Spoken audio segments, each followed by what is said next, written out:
Bonjour les amis, j'espère que vous allez bien. Alors, je vais vous parler de mon interview, ce fameux jour. Bien avant ce fameux jour, je m'étais préparé pendant un mois. Moi-même, je révisais, j'allais sur YouTube faire des recherches, écouter les différentes expériences des autres qui étaient passés avant moi, les différents conseils. J'avais compris que c'était important. Alors, ce fameux jour-là, je me réveille à 24 heures au lieu de 8 heures, au moins 7 heures. Non, je me réveille à 24 heures et je ne trouve plus le sommeil. Mon interview était prévue pour 9h15. Mais je me pointe à l'ambassade à 8 heures. Je suis déjà prêt, armé. Quelque chose que vous avez préparé pendant un mois. Vous révisez, vous révisez, vous révisez. Psychologiquement, j'étais prêt. Alors, je passe par le service de sécurité. Et le service de sécurité était la première chose qui m'avait montré que je n'étais plus dans mon pays, que j'étais déjà aux États-Unis. La façon dont ils sont organisés, on te fait passer au scanner et tout et tout. J'arrive à l'intérieur. Et pendant que un conseil, lorsque vous allez à l'ambassade, allez léger. Ne partez pas avec un gros sac à dos, avec des portables. Non, ils n'autorisent même pas les portables à l'intérieur. Allez avec votre chemise où vous avez mis les documents à l'intérieur, c'est tout. Alors, on me met dans la salle et à côté de moi se trouvait un frère camerounais avec qui je m'étais sympathisé. On nous appelle à la première fenêtre. On est allé montrer nos documents. On a payé. Après, on est allé se rasseoir pour attendre l'interview en question. Mon frère camerounais était le premier à être appelé. Alors, lorsqu'il part, on l'interroge. 2 minutes après, on finit avec lui et on lui remet les documents. Je vois qu'il a le passeport en main. Et quand il me regarde, je vois une veine sortir de sa tête. C'est-à-dire, il n'avait plus la force de me dire « ça n'a pas marché ». Mais j'avais compris, rien qu'avec la présence de la veine, que le gars était tellement énervé et déçu. Ça avait un peu augmenté mon stress parce que je m'étais dit « ah, est-ce qu'on a choisi le mauvais jour ?» Après, je m'étais rappelé, je m'étais dit « Yannick, tu t'es préparé pendant un mois. Tu as reçu toutes sortes de conseils. Ce n'est pas ici où tu vas trébucher. Tu es assis sur le plan psychologique. Tu sais déjà comment répondre. Tu sais ce qu'il faut. Comment regarder lorsqu'on te parle et comment regarder quand tu parles. Alors, je me pointe. C'est le seul moment où vous êtes censé être poli, mesdames et messieurs. Alors, je me pointe à la fenêtre, tout poli. Bonjour, monsieur, comment allez-vous?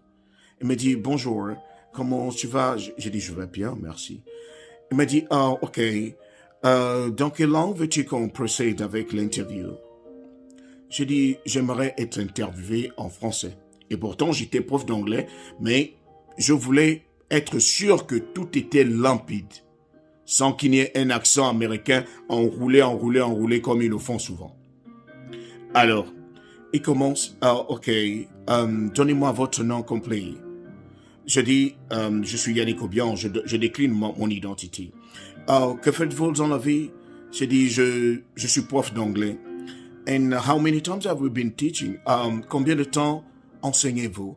Je dis, cela fait 4 ans que j'enseigne. Il me demande, où exactement enseignez-vous? Je dis, je donne l'endroit où j'enseignais. Après, il regarde dans son ordinateur, il me regarde. Pendant que je parlais, il regarde l'ordinateur pour vérifier les informations que j'ai données et les informations qu'il a sur moi.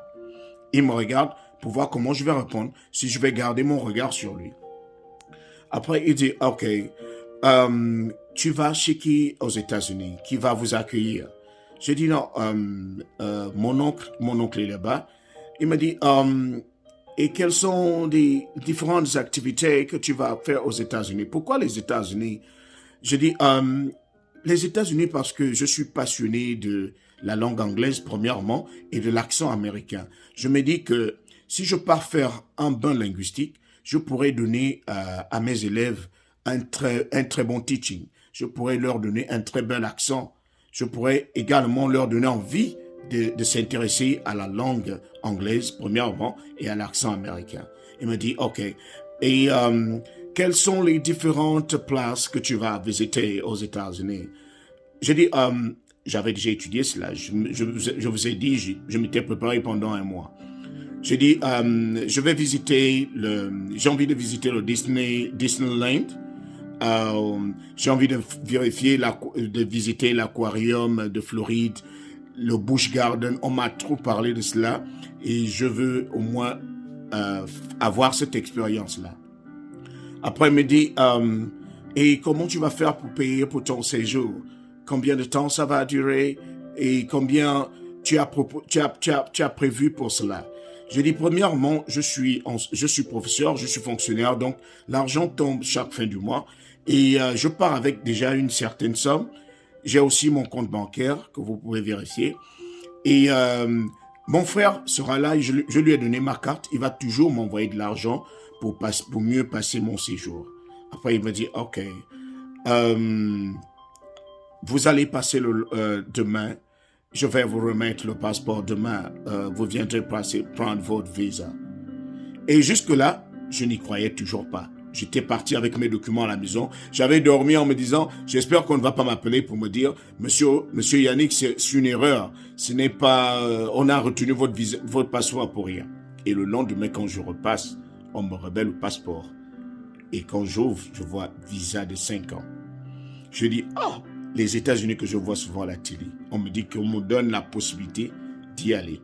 Qu'est-ce qu'on appelle le billet d'avion? Même si c'est le billet d'avion aller-retour. J'avais pris un billet d'avion aller-retour. Boum.